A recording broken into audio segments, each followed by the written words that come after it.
before she tested for COVID. So even though I have no... Good morning. Good morning.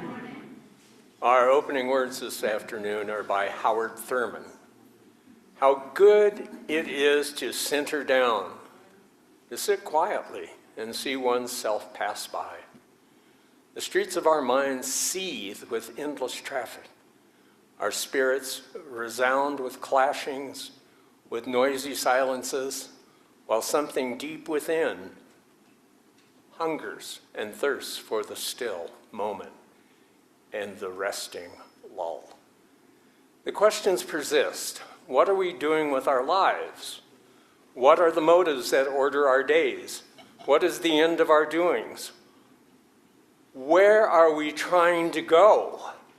Over and over, the questions beat in upon the waiting moment. As we listen, floating up through all the jangling echoes of our turbulence, there is a sound of another kind, a deeper note, which only the stillness of the heart can make clear. It moves directly to the core of our being. Our questions are answered, our spirits refreshed. We move back into the traffic of our daily round with the peace of the eternal in our step. How good it is to center down.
And welcome to the Lake Chapala Unitarian Universalist Fellowship. I'm Sean Donovan.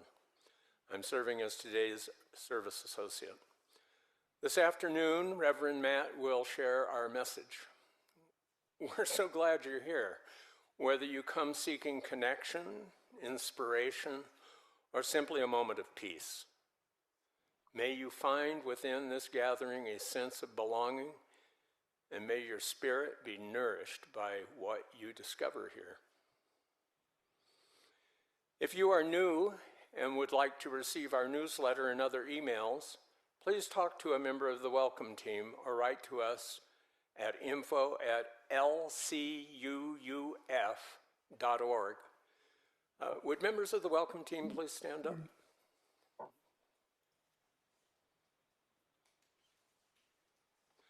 And of course, whether you are new to our fellowship or longtime participants, know that you are all welcome and that we are glad you are with us. As is our practice here at LCUUF, if there is anyone who's visiting us for the first time or has returned or reconnected with us after a long absence, we would love to know that. So when the mic is ready to be passed, if you are willing, please raise your hand and the mic will be brought to you. We ask that you speak your name in the mic and tell us where you are from. If you are on Zoom, please introduce yourself in the chat box and it will be read aloud in the fellowship. We'll start with the people in the room. Do we have any visitors? Yes. Come on over there. Hello, I'm Roger Collins. My beautiful wife is Patricia. We are here from Wisconsin. We came here a little over a year ago and decided to not go back. That's all I can think of to say, but we're very happy here. We're happy to be here at this service.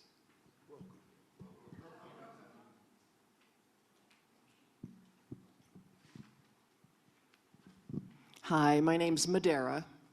I've lived here at Lakeside for 4 years. I've been a 40-year member of Unity Churches.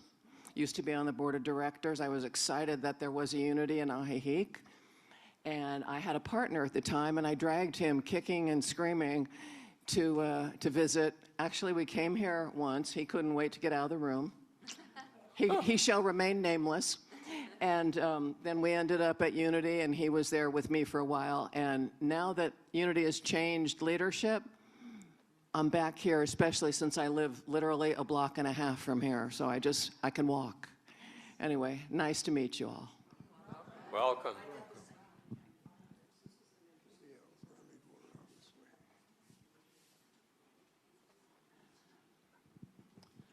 Do we have any visitors on Zoom this afternoon? Oh, we still have one more, sorry. Hi, I'm Jill Windall, and since David introduced us last year, he said I can do it this year. So. And this is my husband, David. We're from Tucson, Arizona. This is our 4th summer coming to Ahihic for respite, and we love it, especially now. It's even greater. So we're always glad to be here. Thank you. Welcome.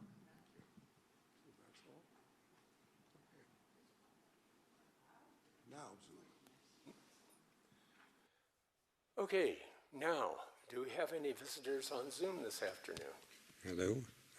No, there are no messages from people on Zoom visiting today. Well, welcome to all visitors, members, and friends. Here at LCUUF, each Sunday offers something unique. Reflections from our minister, Reverend Matt Alspaugh, as well as insights from members and guest speakers. We warmly invite you to return and journey with us through the ever-unfolding landscape of thought, spirit, and belief. We often take a moment to celebrate other teams and groups whose efforts contribute to the effective function of this congregation. Today, let's recognize all those who help out in all the quiet roles to make these Sunday services come together well. You who pass the microphones, or the baskets, or light the chalice, you who set up and take down the chalice and other items, you who operate the teleprompter screen, or any other behind-the-scenes roles on Sunday mornings, please stand. We salute you. Come on, up. Don't be shy. Wave.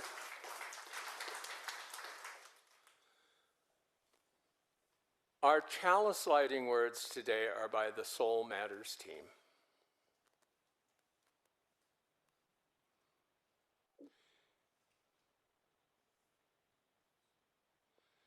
We light this chalice to remember the light within, to know that the hunger we feel inside is an echo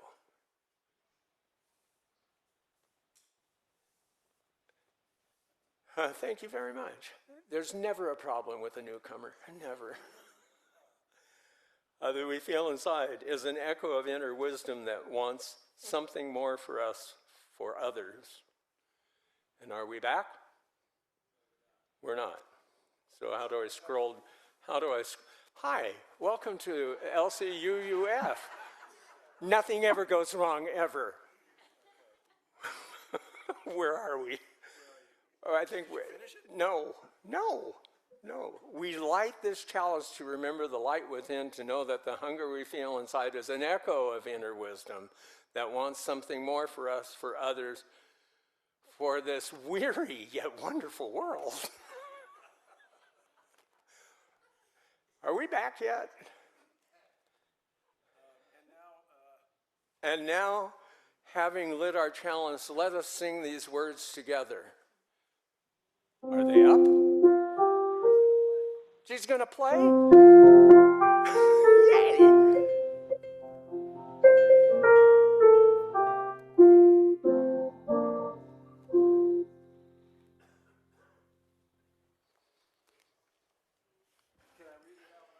Please. 094224. Oh, this is so appropriate. I feel so at home. Dear. You're also smiling and having a good time.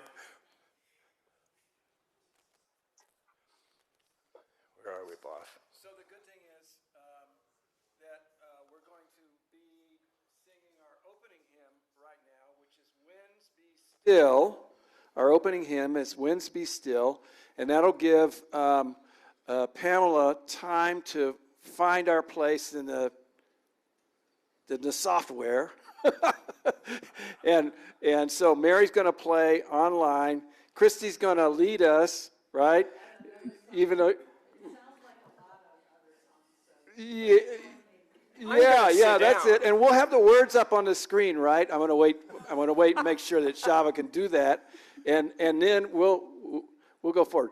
Part of the deal is the power was out yesterday, so we did not do a rehearsal, and this is how it feels when we don't get our act together. Oh, sure. So let's make sure that we can put words up first before we try to sing. Can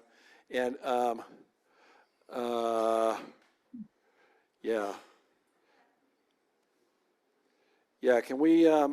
Let's and then when Mary sees words, then maybe we can.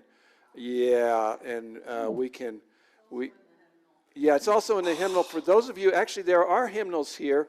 If you know how to read music, you are welcome to grab one. Now we've got another problem. Well, that's just a screen. Heck with it. Yeah. Okay. So, Mary, I think we are ready. I got the thumbs up. She's going to play. She's going to play a little intro, and then we're going to jump right in to a hymn we do not know.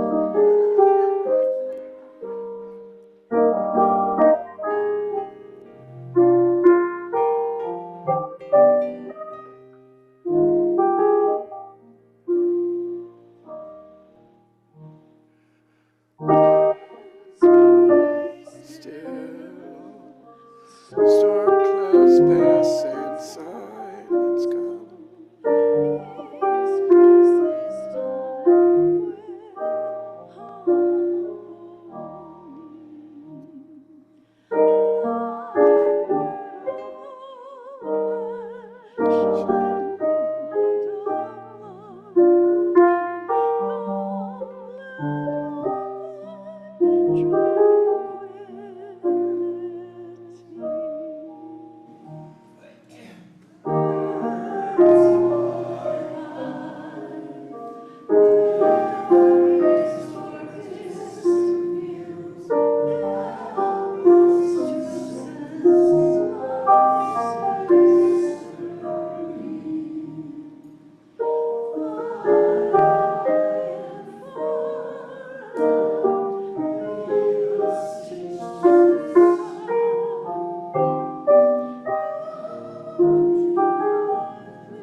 sounded wonderful. Each week we come together to lament with and celebrate with joy and care for one another and in our community. Each week we take time to acknowledge and share what's real in our lives. There's power in the sharing as we hold each other in community. We begin here in the room to allow those joining us on Zoom to share by chat. If you have a joy, a sorrow, or a milestone to share, please raise your hand and the mic will be brought to you, and a sentence or two is enough. Somebody, yes, in the back.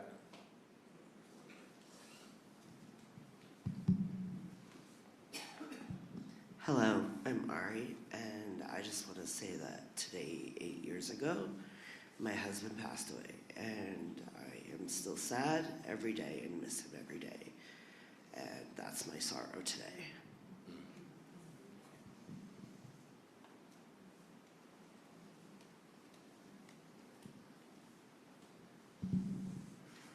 My name's Bob Coaches. Last week we talked about my daughter Wendy and her taking the bar exam. Well, she went over to Yakima, went to take the exam, and for the first time since COVID, the Washington State Bar canceled the exam because the venue they selected did not have the Wi-Fi bandwidth to incorporate all 650 participants taking that exam.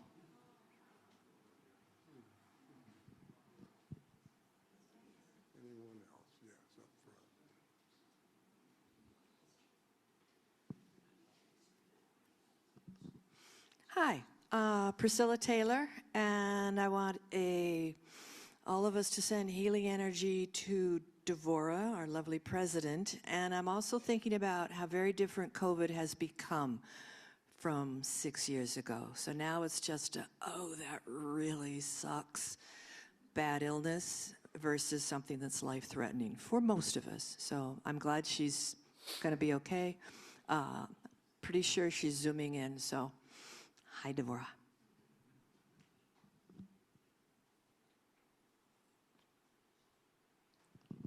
My name's Tom. I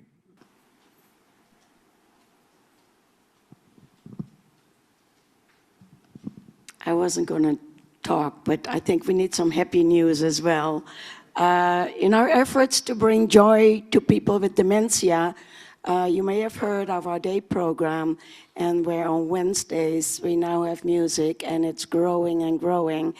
And Christy is one of our performers. Every week, every Wednesday, we have a different performer, and she just makes everybody dance and whistle, Ramiro, of course, and it's just a delight. So thank you, Christy, for bringing joy.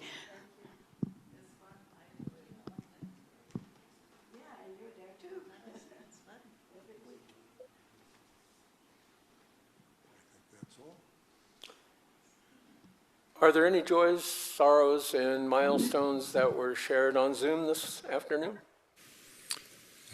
We do have an acknowledgement from Devora.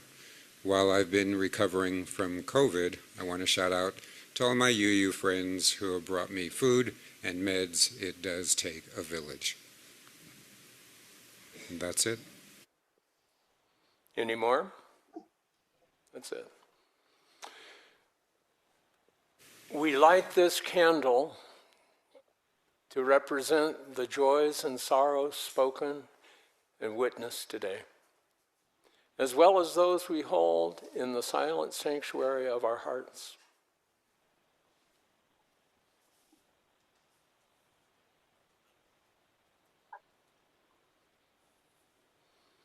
Let us share a moment of silence.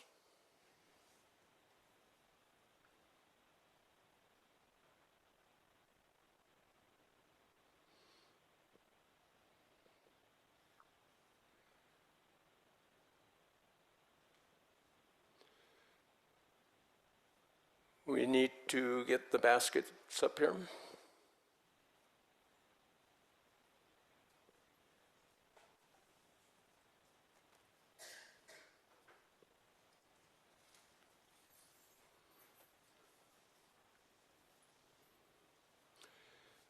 We pass the baskets during our worship service to make a community expression of thanks for the blessing of abundance, to visibly bring in the harvest at this most cherished hour of our week. Please know that each of the 6 charitable organizations here at Lakeside receive what we give at our services. For August, we will be highlighting Asunción Pro México. The description is on the monitor.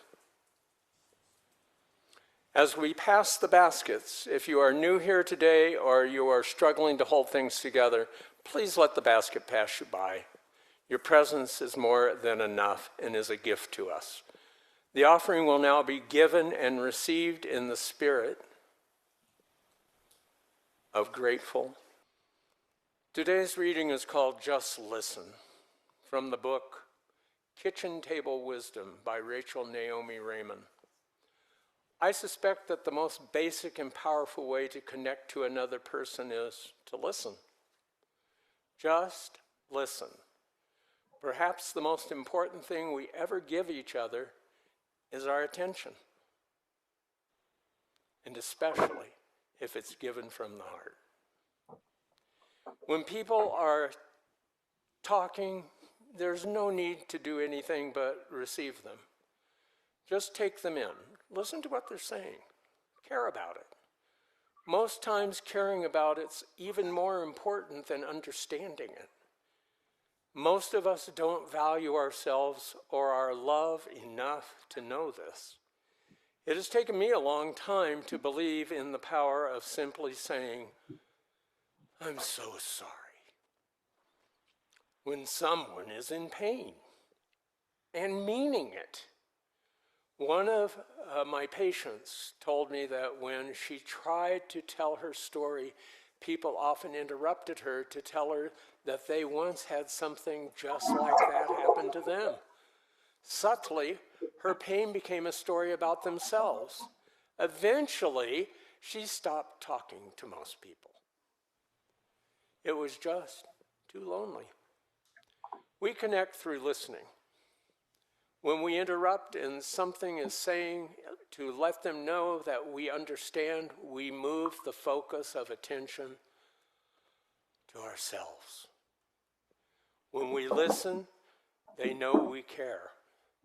Many people with cancer talk about the relief of having just someone listen. I have even learned to respond to someone crying by just listening.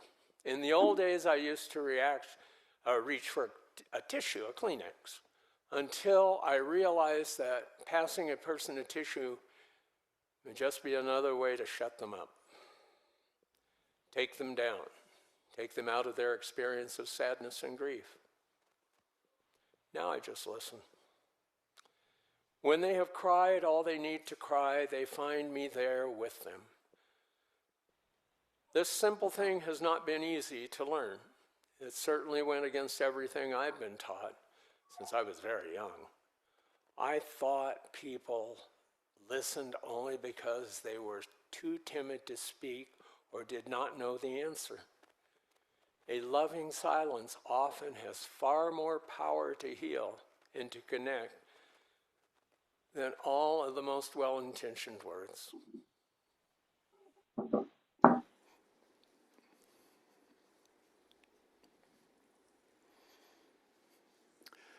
Good afternoon again. So let me invite you into a time of meditation. Just a simple meditation. So I invite you to close your eyes or soften your vision. Get comfortable in your seat. And just begin to notice your mind. Just notice. I'll give you little stretches of silence.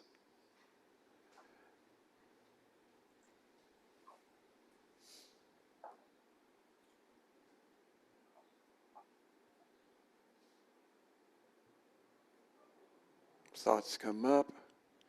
You might Try to let them go by. Just notice them dissipate.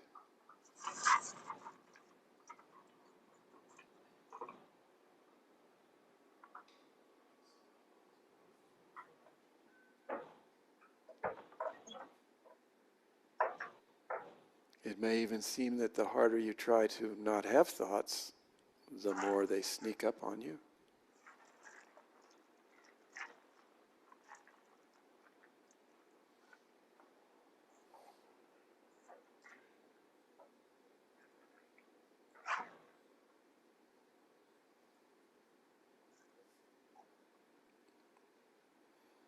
If not thoughts, distractions, sounds, body noticings, even the fly that is buzzing around the room.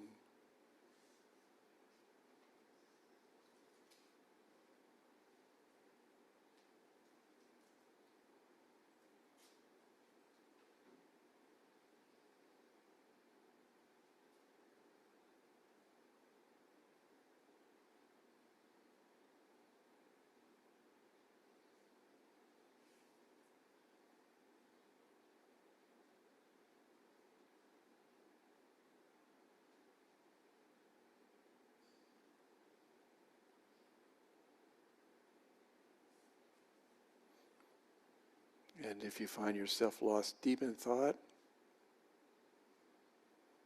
don't be annoyed with yourself. Just come back. Let the thought dissipate.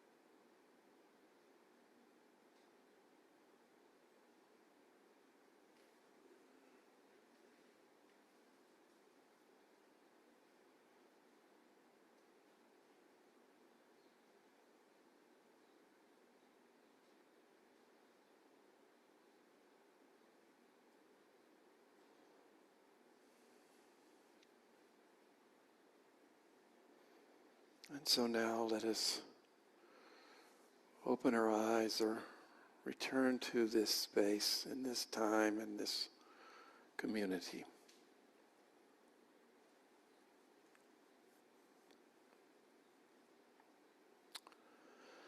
So I remember attending a party one evening at the Unitarian Universalist Association's General Assembly. This was, good Lord, 20 years ago, I think.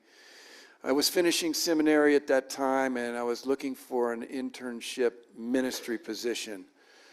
So I was chatting up any minister I could find, trying to learn of job possibilities. I was doing classic networking. And I don't remember all the people I talked to at this party, but all these years ago, but one woman stood out. She was the co-minister of a large California Unitarian Universalist congregation, a very desirable location certainly, but that wasn't the point. It was how she listened to me. She was completely focused on me. I mean, you know how most people, when you're in an event like that, yeah, they're talking to you, but they're kind of also scanning the room, looking for the next person that they might want to go chat up. And maybe they're forming in their mind those polite words that will let them get away from you. Let me go freshen my drink or whatever. She did none of this. Her eyes were focused on mine. Her attention was exclusively on me. This was a behavior so rare that I remember it to this day. Even though she didn't have an open job position and our paths never crossed again professionally, I remember her. So I began to learn to listen, to really listen, as part of my ministerial training in a program called Clinical Pastoral Education, or CPE. CPE is a required component of education for fellowshipped Unitarian Universalist ministers. And it typically consists of a summer experience working in a hospital or a nursing home or other facility with people in need. CPE uses what's called the action-reflection model of teaching, which is something like where you're invited to do something, to try it out, and then to reflect on how it went. And that's how CPE started for me. I mean, on the very first day, our supervisor divided the hospital floors among us, this group of 6 folks, and told us to go out, go to the floors, knock on doors, and tell patients, "Hi, I'm Matt. I'm a chaplain here in the hospital, and I'm just stopping by to see how you are, if you'd like to chat." And then he said, to our protestations of being sent off without any training at all, he said, "Oh, you want some advice? I'll give you some advice. Be dumber than a box of rocks. You don't know anything. Ask questions. Let them talk and you listen. Be dumber than a box of rocks." And he sent us out. And after a couple months, we learned the art of care, which is mostly listening. Rachel Naomi Rimon, who's a physician and author, wrote about listening in that short piece that we heard earlier. What she realized is how little we needed to offer in response to somebody else's talking or telling their story. Even things that might seem appropriate, like sharing our own related stories as a way of connecting, or even offering a box of tissues to a crying person. These can get in the way of true connection. She says, a loving silence is oftentimes has more power, far more power to heal and to connect than the most well-intentioned words. But we can all learn to listen deeply. We can learn it not so much as a skill that is, something that we can learn and know, but as a spiritual practice. That is to say, we don't master it, but it's something that we continue to practice throughout our lives.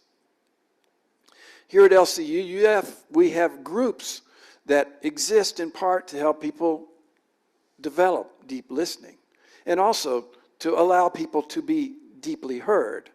And these are our chalice circles.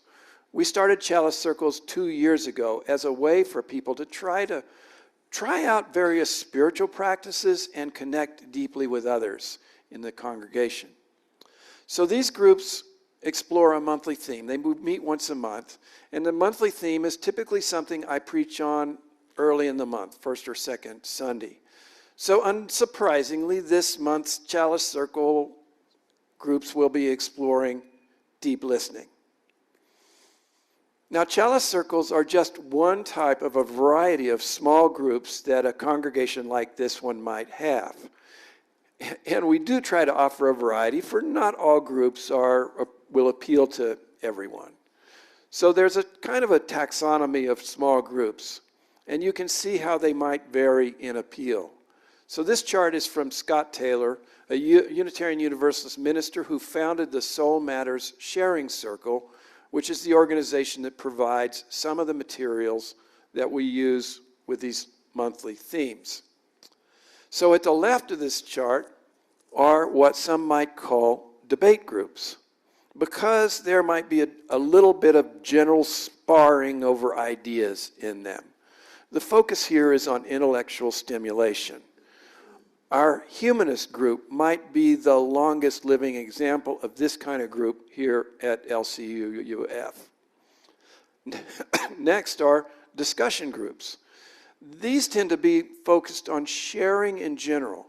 So the idea is this is where people develop intimacy through personal stories.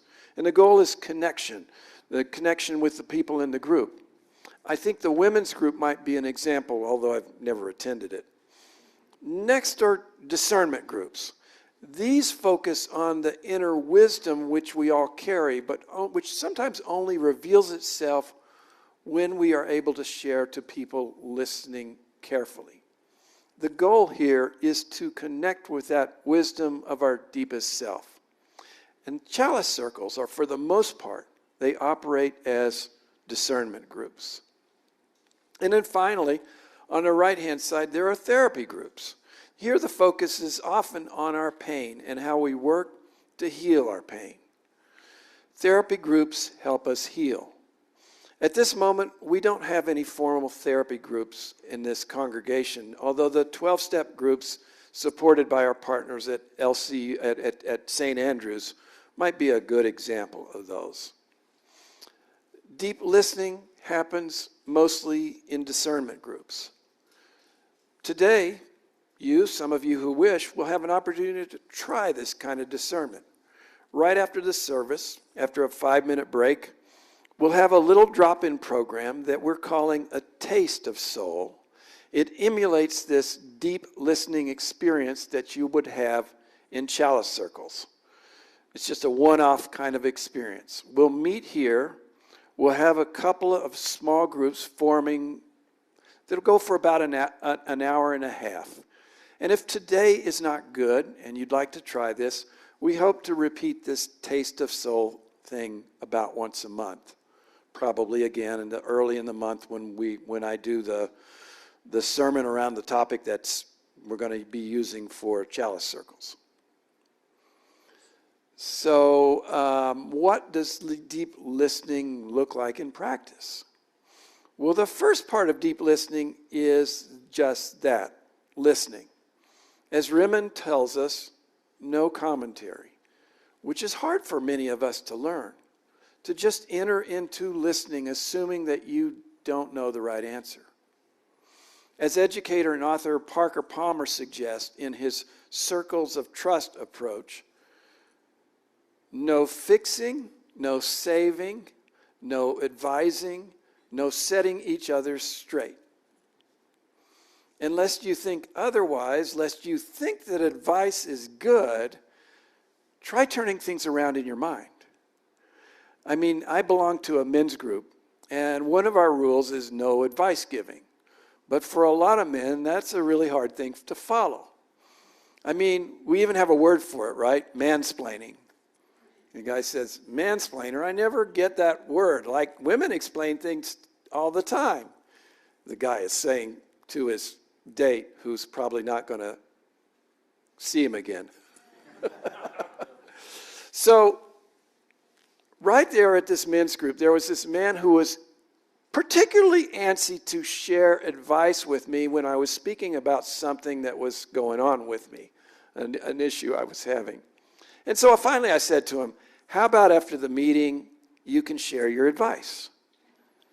Which he did. And wasn't my experience as it often is? That is to say, the advice that he gave me was something that I'd already considered, that I'd already kind of rejected as not useful for my situation. I mean, I thanked him anyway. So the second part is simply this practice of no fixing, no saving, no advising, no setting each other straight. And as fixing thoughts come up in your mind as you're listening to the person, let them float away. You can always rethink them if the person does ultimately turn to you and ask for advice. So instead of pondering those fixy thoughts, stay with what's important, which is the story that's being told, the connection that's being made in the sharing. Now, because we're not fixing or advising, we're hardly even talking back. We're giving this person space to share deeply, to go where they need to go. We don't judge them, and people will often tell you that because you're not judging, even wordlessly, they can tell that and they feel grateful for that. But in doing deep listening, we can give ourselves a great gift also. Quite simply, each of us can ask, what kind of gift is this person offering me in sharing this story? For example, do I see parallels in my own life in what I'm hearing? Or as Soul Matters creator Scott Taylor says, how is this sharing offering me the gift of comfort or challenge or connection with a lost memory? So for example, the person may be talking about things in their life, and it might bring us comfort, perhaps because we've navigated similar things in our own lives. I mean, how many times has it happened to you that you're kind of down in the dumps about something, and then somebody shares a story from their own life that resets that simply lifts you up out of your funk? At a group meeting some weeks ago, we were checking in. I hope I can get through this. And I was preparing to share that our little dog, Rosie, had injured her knee and was facing surgery and a long rehab, and how sad that was. I was prepared to say that, but then a man before me said that he just had to euthanize his seeing eye dog, who had been his closest and most loyal companion for 10 years. My personal sadness was instantly turned to compassion for this man. Or a person might be sharing something that touched them, and that sharing unearths a buried, forgotten memory in one's own life. It might be a warm reminiscence, or it might be a moment of nostalgia, or it might be something difficult resurfacing now, only because we've had the time and distance to see that memory maybe without the emotional charge, and we can receive what gifts it offers us. Or the story might be an awareness of some new way of looking at things, an awareness that might challenge our own views, which might cause us to think about things in a new way, or it might bring up old forgotten memories. So let me give you an example. Again, at the men's group I mentioned before, one of the men was talking about issues with money. I was facilitating this conversation, as we sometimes do, mostly listening, mostly asking questions, as is our practice in this group.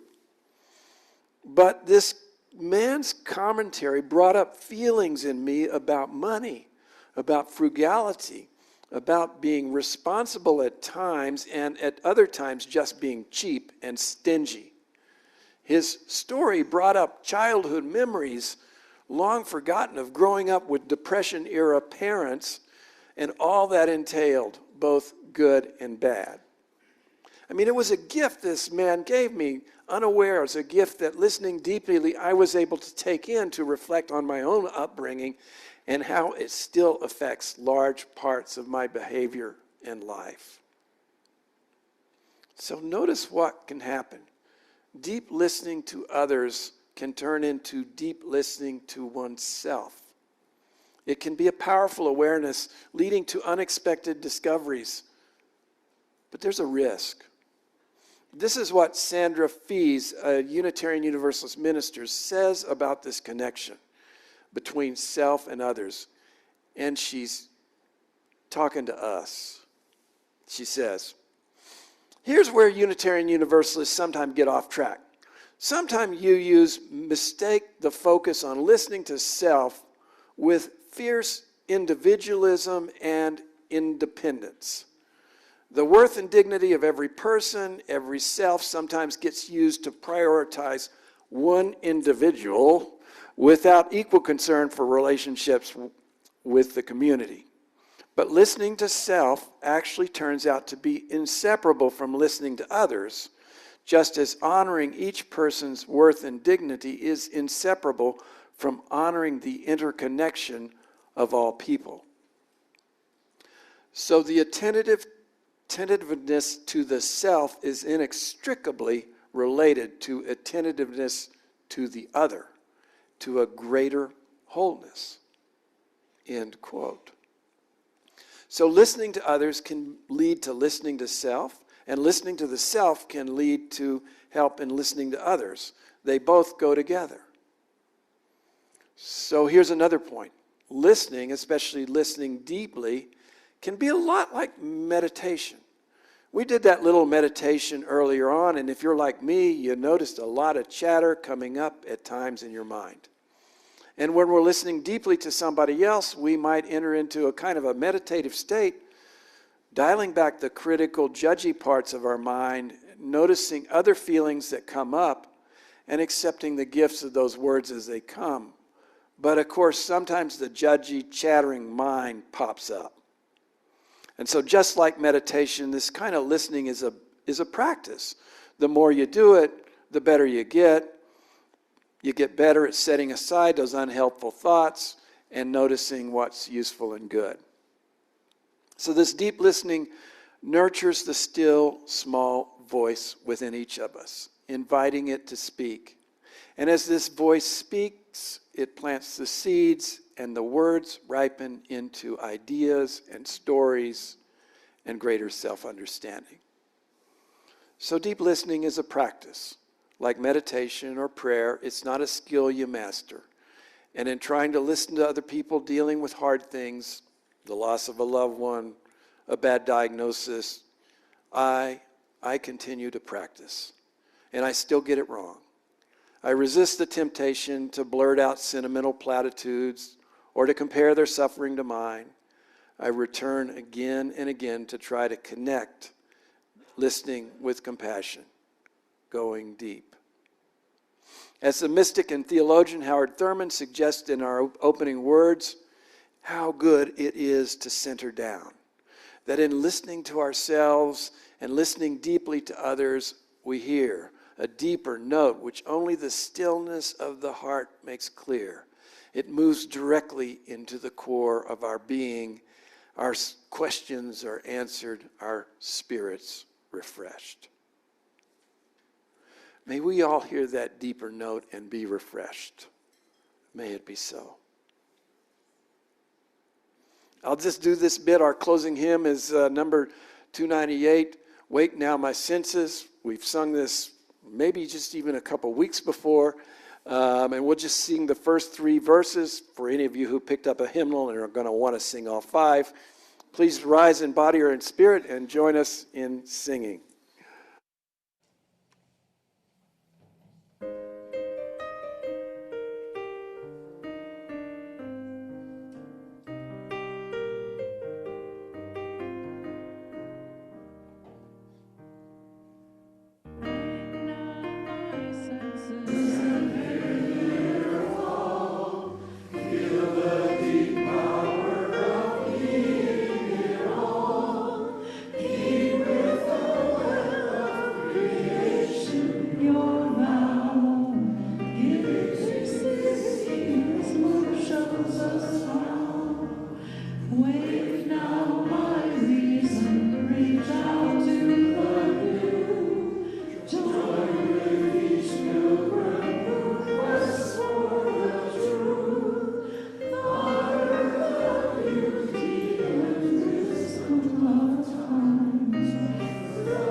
So, in listening to ourselves and to others, we connect. And in this connection, we find the deepest sources, that inner wellspring inside of us, deep calling to deep. In the listening, we connect with the earth. We connect with the universe and ultimately with all that is holy and good, and with God, however we might see that. In deep listening to others, we hear the still small voice in the heart within, and we are made whole. May we, through this practice of deep listening, be made whole again.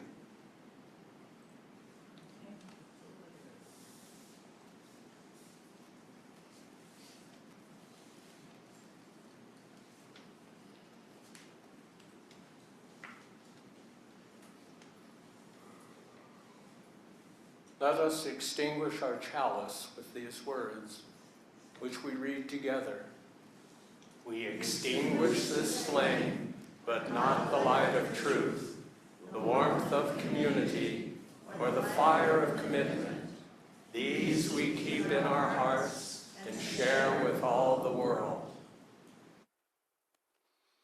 Our worship is over. Our service begins. Go in peace and with a purpose.